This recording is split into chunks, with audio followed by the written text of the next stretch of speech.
ఆమరణ దీక్షతో వికారాబాద్ జిల్లా కాడ్లాపూర్ గ్రామంలో భూసేకరణ గ్రామ సభ రద్దయింది.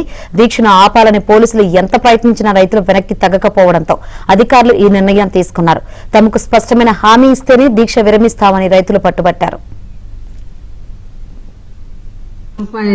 మా పిల్లలు ఆగమవుతారు, ఫోన్లు కూడా సమంగా లేవు. సరిగ్గా మేము కూడా అందరం చచ్చిపోతాం, మాకేం అవసరం లేదు, మా భూమి మాకే ఇవ్వాలి.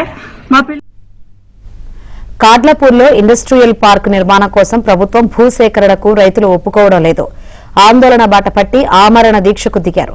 ప్రభుత్వం తమ నుంచి బలవంతంగా భూములు తీసుకోవాలని ప్రయత్నిస్తే ఆత్మహత్య చేసుకుంటామని హెచ్చరించారు. ఈ నేపథ్యంలో ఎటువంటి అవాంఛనీయ ఘటనలు జరగకుండా రెవెన్యూ, పోలీసు అధికారులు బందోబస్తు ఏర్పాటు చేశారు.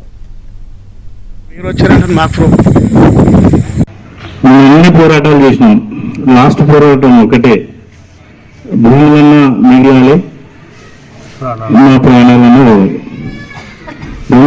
భూములు మిగిలి అనుకో మా ప్రాణాలు బతుకుతాం, భూములు వెళ్ళి అనుకో మా ప్రాణాలు పోతాయి. వాళ్ళు ఏంటి రైతులు, మేము రైతులని కదా, మేము రైతులని కదా, మా గోడ ఇంకెవడు వినాలి, మీకు ఓట్లు వేసిన గోడ నువ్వే వినాలి.